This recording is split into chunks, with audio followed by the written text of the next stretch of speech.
of mental health as a taboo subject not to be discussed in drawing rooms actually come up. And to bring us his perspective, let's bring in our guest now. We have with us from Sanjeevani Society of Mental Health. Sanjeevani Society is something that was established in 1978. They provide counselling services to thousands of people entirely free of cost. Mamta Vaish, senior counsellor from that, is with us. We also have somebody who is bearing a heart out on national television and sharing her journey of mental health here with us. We've got Jabba Sen Menon. Jabba turned 59 recently and is actually much ahead of her curve. She started taking counseling when she was 35. Now that's clearly path-breaking for her times. And she herself is a leadership consultant and coach with career spanning, several decades as well. So let's welcome both our guests on the program. Can I take the first question with Jabba then? Jabba, hi, good morning. Thanks so much for being with us, and duly very, very indebted to have you share your story with us as well. Can I first understand your perspective on how times have changed, if at all, on how mental health conversation used to happen back in the day when you were 35 to cut to say when we are 35? So I think when I was 35, I don't know many of my peers or colleagues or even family taking support for mental health and actually having a conversation in their drawing room about taking support for it, or the fact that they are facing mental health challenges. So the jargon, the narrative has changed somewhat, but unlike your data, I just heard when Toya was giving us the figures, and I am not so convinced that it is commonplace even now. I still think that there is stigma attached to it. I still believe that parents and the younger generation and their children are nervous talking about it publicly or acknowledging the fact that they have issues or challenges regarding their mental health. That's my personal belief based on whatever little data I have.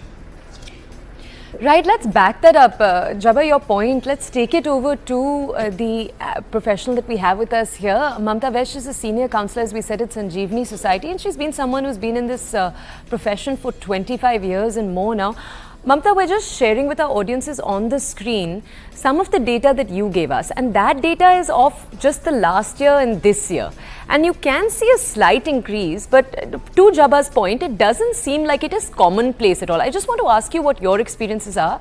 Shed some light on what the demographics have looked like over the last few years.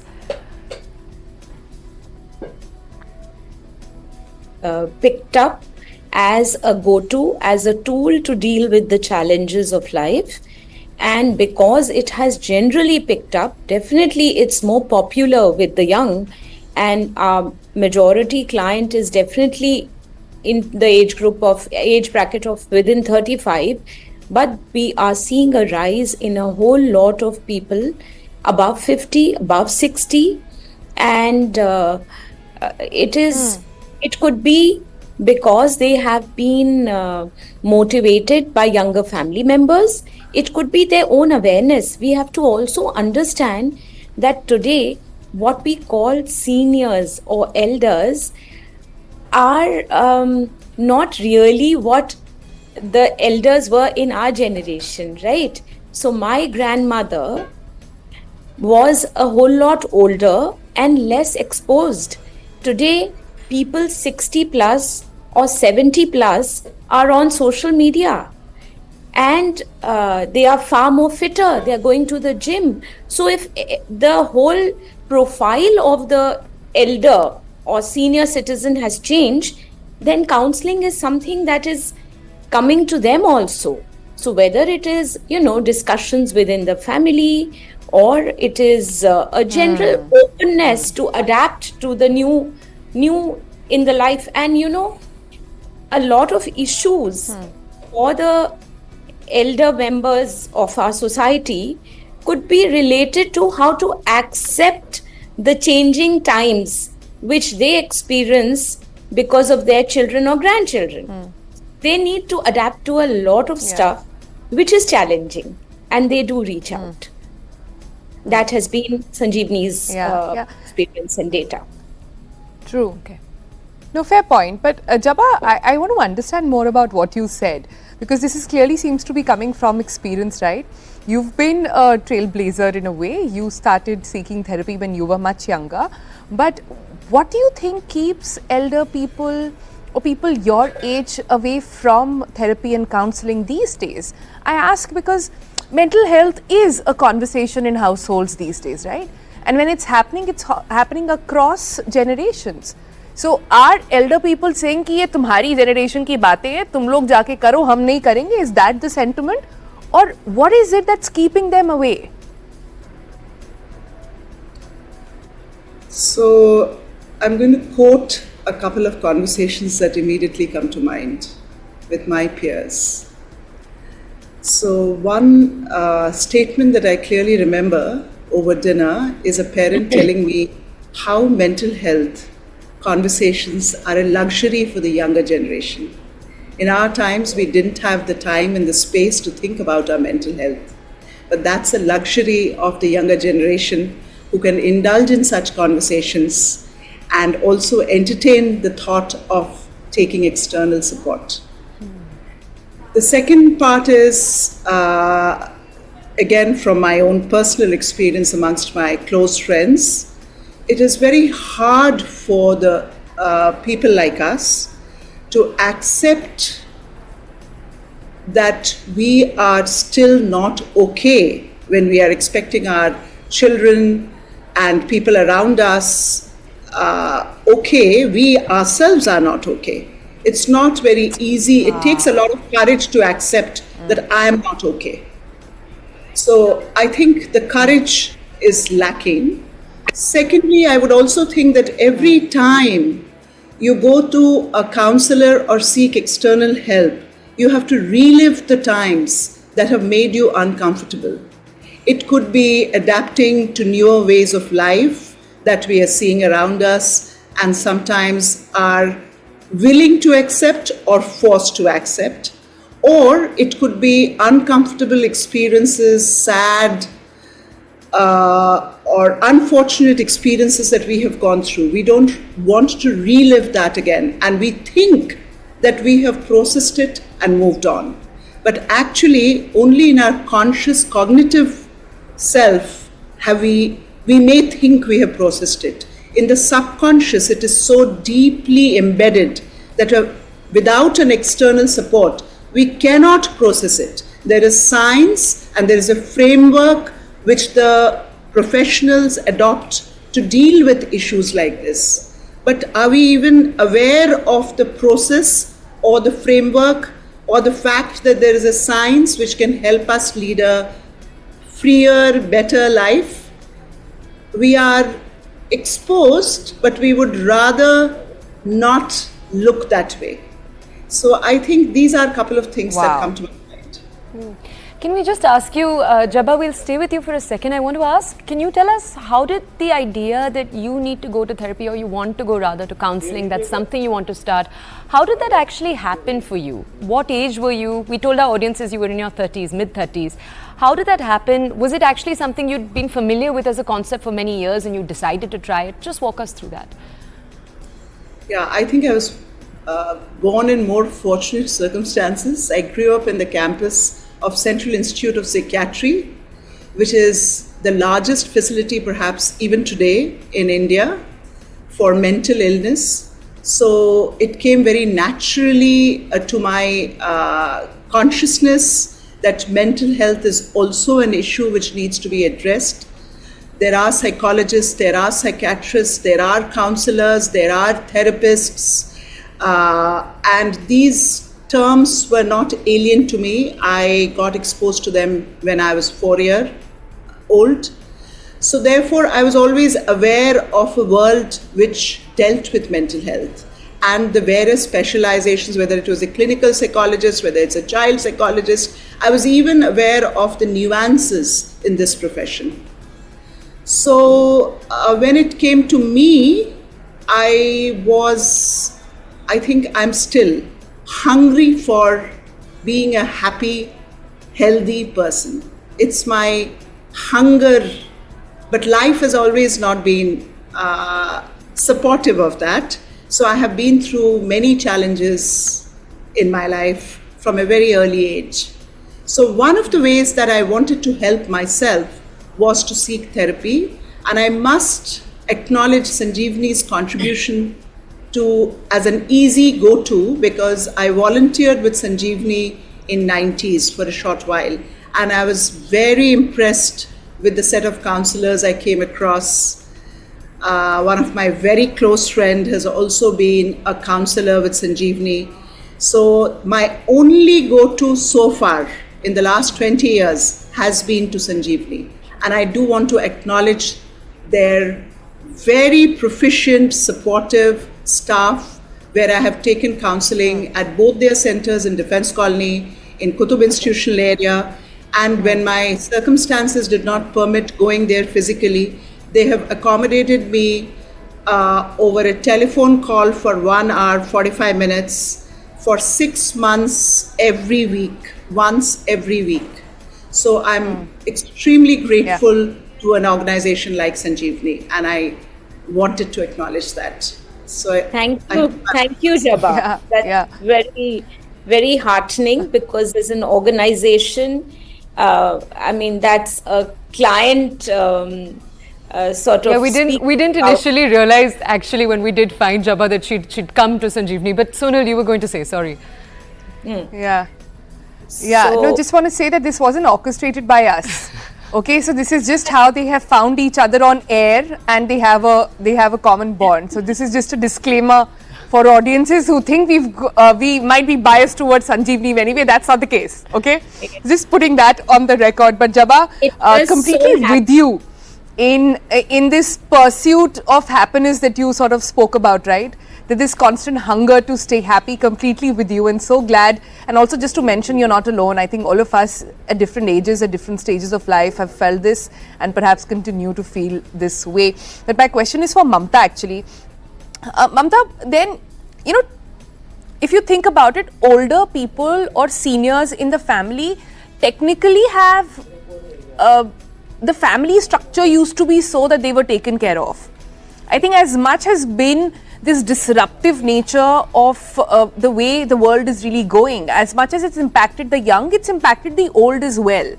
So do you see this current generation more in need than before? Is that an observation at all? Because people would think that retirement, okay, takes a toll, but they prepared for it. Or physical, the depletion takes a toll, but they would take care of it. But is this generation of seniors more in need?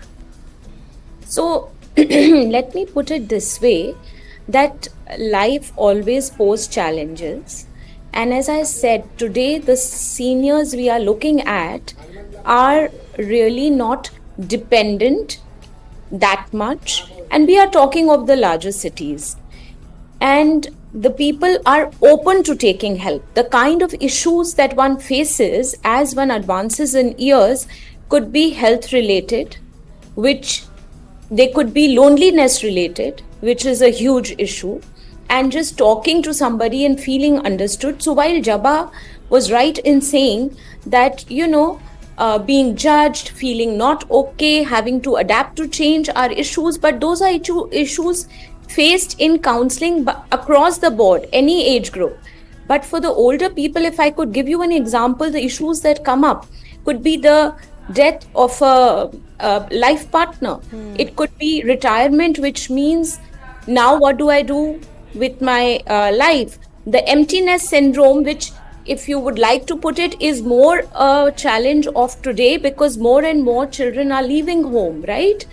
And there are even, issues like a denial of a child who's been diagnosed with mental illness. So you have a 30-something child who has a diagnosis of a mental illness, and what a parent goes through, it's a lot of grief and denial. But what they come to us for is, can you help my child? And then it is for us to see that the main issue is actually what they are going through. self-blame, sadness, you know. So the issues are not maybe as typical as you think, that old people's issues are different from young people's issues. Issues are pretty much the same. If there is inadequacy, if there is, personality issues, we assume that they will have problems with the in-law child if they are living together. But you'll be surprised that the issues are more with your own children, because that's where the relationship means a lot to you and you want to work on it. And with the youngsters taking a very individualistic stand, which is like, I will, figure out my life, I will work on myself. It also somewhere you can say empowers the elder to take care of their own emotional needs, or it also, you can another way say, it pushes them to figure out other options as opposed to just their own family, So there is a need. The challenges may have been the same to a certain extent, but they've changed as well. And in Sanjeevani, we don't look at long-term therapy. Like, it's not the way the Western world uses, therapy word, which goes on for years. It's more like people come with an issue, with a problem in the here and now, and it is then dealt with through sessions. And the COVID years, the online has also made it convenient for people to reach from other parts of the country. Earlier, it was all about Delhi. And then phone calls used to happen. Now it's also online. And you'll be surprised how many 60 plus people are savvy, tech savvy. Can we just ask, and I actually want to take this, Mamta, Jabba, I'll ask both of you this. I just want to ask, I know that there are a lot of people watching today who possibly wish they could have the parent or the older person in their life be open to therapy. But therapy is a tricky thing. You can't force someone to go and take it. And I just want to ask you there, both of you, Mamta, I'll come to you first to ask you, what are your thoughts around that? Is there a way to almost nudge a relative to go take therapy, or principally is that the wrong thing to try to do? So there are both kind of things. No, it's not wrong at all. So I know of people who motivate their parents. I know of youngsters. So where they tell them that, it's also a burden on us to take care of your emotional health. So if you would go for therapy, it would ease. And that becomes a great motivator, because it's almost like an emotional blackmail. No parent wants to trouble their children. So when the children say, if you do this, it will be really helpful for us, so please do go. Or sometimes it is just education and exposure, where the parent doesn't know that this can be done, and the children share their stories. So they come of their own volition as well. As I said, there is a lot more exposure because everybody is on Facebook and Instagram. People know what's happening. And plus, there is a little bit of a nudge from the children, which is very helpful, or even friends who've benefited. I'm sure Jabba tells other friends and peers that do, try it. It's helpful. We all do it. I know of people who share openly in small dinners that, I took therapy, it really helped me. I know of somebody who made a small sort of a pool for a parent that, set aside amount that, this is my gift to you. So all sorts of things are happening to encourage therapy.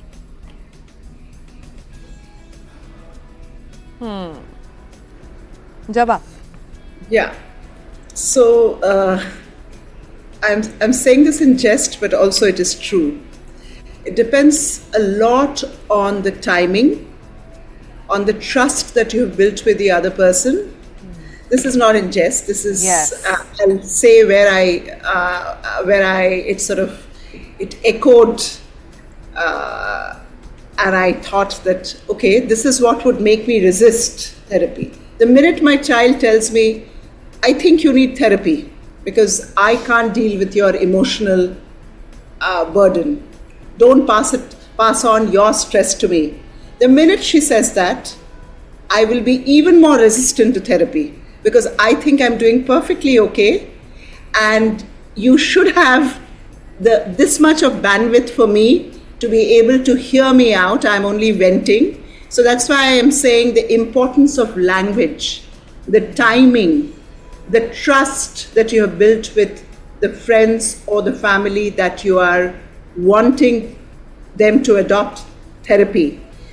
And the most important piece in my experience is that till they cannot, there is still a lot of resistance in finding that time, prioritizing this investment in self, even financially, though I know it's very much affordable for all my friends, but they would rather invest somewhere else. So there's an opportunity cost attached to this little bit of investment. Sanjeevani offers it free, but all the other counselors would take a payment for it, and they can very well afford it. Correct. But it's a question of prioritizing your time, prioritizing how you want to spend your money.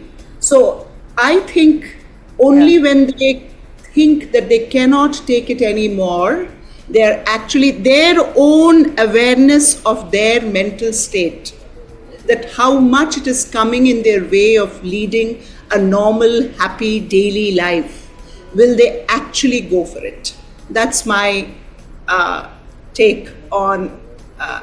I am absolutely all the time advocating it for anyone above the age of 10 or 12. That's what I would have told my daughter umpteen times, that it's absolutely healthy and okay to take therapy.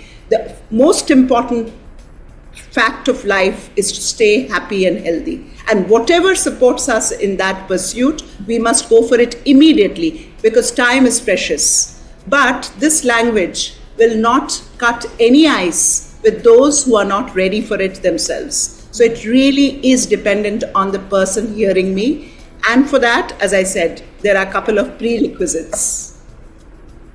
Beautifully put. Thank you. I think that's a good note to wrap this segment. Never enough time to sort of speak about mental health. But Jabba, when you said that, I can just hear my father saying exactly those words if we were to go to them and talk about therapy. This is so true. It happens in every household. So timing and language, I think, key takeaways for all the younger folks watching right now. We'll have to leave it there, but we promise to return to this subject. This is so fascinating. Thank you both, Mamta and Jabba, for joining us and sharing your thoughts and views. Okay, let's take you, our audiences, now to what we have next. We're heading into a quick break, but on the other side, we have something entirely different from this topic to the